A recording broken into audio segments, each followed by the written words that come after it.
So by popular request, I was asked to talk about 2012 Stun versus what we played against Nim Nim. So as you guys know, the Yugituber tournament just happened. You guys saw commentary on Simo's channel of my brutal losing to Royal Decree. By the way, we called that on stream, by the way. I knew Royal Decree was coming. And we also, well, he's playing Dragon Rose. He's playing the most powerful deck at the table.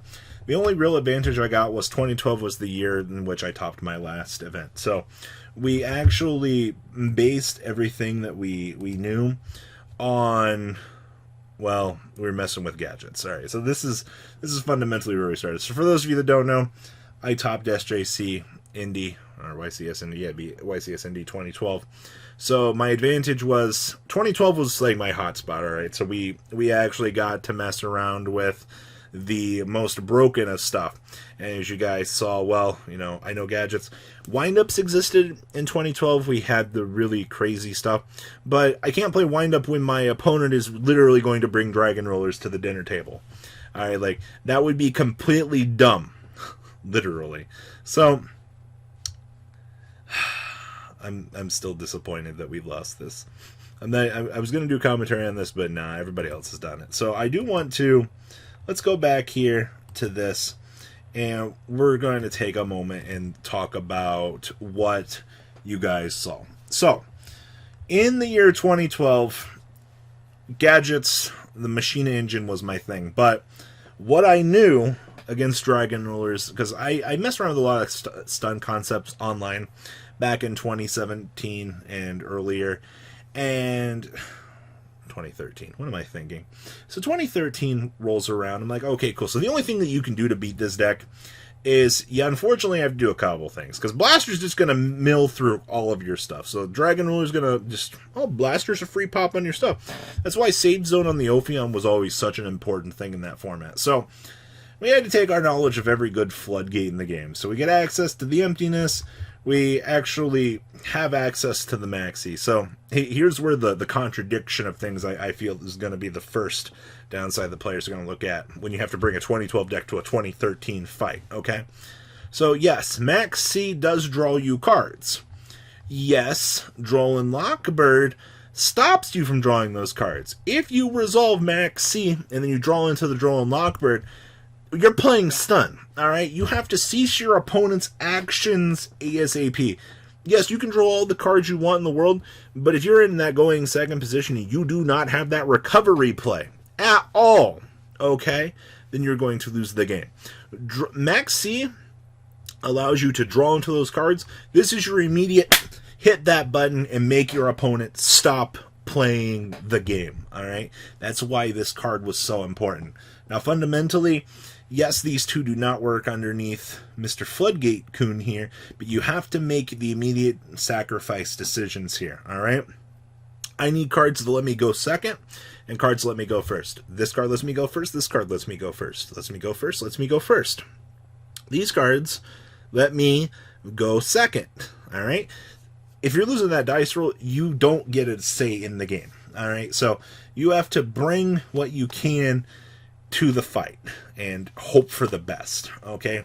So we also had to pick the Dark Barrier statue. So fundamentally going through my mind here, if you bring Spellbook, alright, I can't play the Live Barrier statue, alright? Cannot play Earth, Fire, Wind, Water, alright? So no Avatar fun for us.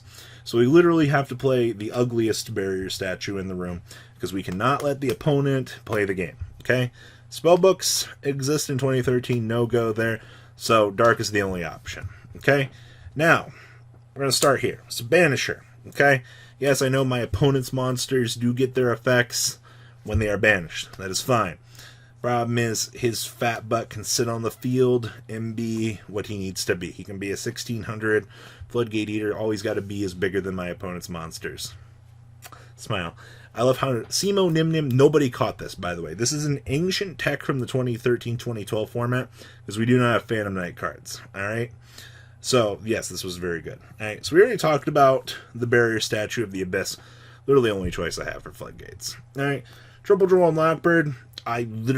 You need this. Alright, like, I have Gores, I have Trag if I wanted to play them, but I mean, I get OTK'd just by the fierce power of the deck. We didn't even see this card. So, like, you draw this card underneath Kunai with Chain, like, double Kunai with Chain on a Fossil, and it's a 2200 monster your opponent has to normal summon out. Alright? The downside with Kunai with Chain is Forbidden Chalice does exist, so fundamentally, yeah, they can just turn off the Dyna. That's where, you know, other floodgates come into play. Also, Banisher plus Emptiness is a cute little soft lock. Double Kaiku means I can control my opponent's graveyard. Also means my opponent could not drop big dragons. Alright. I wish I had better stun cards, but you know, it's with the times. It happens. And then the draw card of choice was this. I mean, depending on the ban list you're playing on, there's not much you can really do about this. So, yes, we needed this, because I wish I probably should have... wasn't Duality limited in 20? Yeah, Duality was limited. That's why we have it at 2.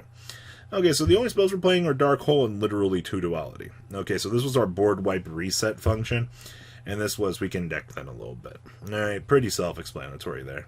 So, Bottomless was on the premise of we could out the big eye on summon if we went second, and we didn't open up good cards, which fundamentally correct was actually the best call. We had the double Compulse also, which you saw in game 1 of the replay. This card literally ripped apart the Draco Sack like I needed it to. And we also had Deep Prison. So we actually, in Theorio in my head when we were putting this together on the stream, it was this or Mirror Force. And I do like me some Mirror Force, don't get me wrong. But just being able to immediately out the problem and just straight get rid of it just seemed a lot better, in my opinion. Also, when you get the game state condensed down to a 1-for-1 window, this card's pretty good. This is just hashtag 2012 things. Don't even think anything about this card. It's just good. Also, Gozen, locking our opponent under one attribute to kind of narrow them into that window where they can only play a singular monster. Because at this point in time, the best thing it's stunned once, actually it's the best thing it's stun's always wanted, you have to narrow the opponent's window of play down to a point where you can single-handedly deal with 1-for-1s every turn while pressuring your opponent damage. One, that's where God Slam has changed things now, and, you know, Inspector Border, and now Stun has the most draw power it's ever had in its life, you know, back here in 2020. But up here, at the earlier stages of the deck's life, there was not much what you could really go for. So, yeah, especially in this Cancer of the format, as the Dragon Roller format, you have to narrow down that window, and Gozen Match literally lets you do that. Now, this was the spice. So, this is something that I've got to thank my vast living through this game for knowing about.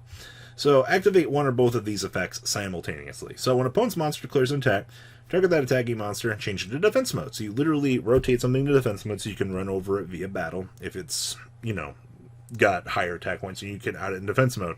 You also get a 500 buff by equipping this onto the monster. Ye ol' Kunai with Chain. So basically, this was all we have to really be able to use for our stuff. And I mean, you literally just start putting these in the barrier statues, and you start going blarg the whole game until they get Forbidden Chalice. But you know, that's fine. Playing Stun, I knew what I had to do. Triple Macro. This is for when my opponent outs my Banisher. And then we just played 1 Judgment, 2 Warning, because, and then the Triple Emptiness. But of course, like, you know, you have to draw these good cards in order for them to be effective. Now, the entire extra deck does not matter. You literally put, this was just hashtag 2012 Spice from my Gadget deck. I think this is literally my exact same from my Gadget deck in 2012. There's no point, like, what are we doing here? We do nothing. Side deck was geared towards both spellbooks and, well, okay, so like, my opponent started bringing spellbooks or Dragon Rollers, so we had to kind of accommodate for both. So we had the double Thunder King, which is fine. We had the double Dimensional Fissures, a sub-extension for the macro. And then, of course, we were literally talking about on the stream Royal Decree. I was like, well, if he gets it, he gets it. Game 2 and Game 3. Guess what? Royal Decree! Oh, well, I mean, like, we were prepared. We had the MST and both the heavy in.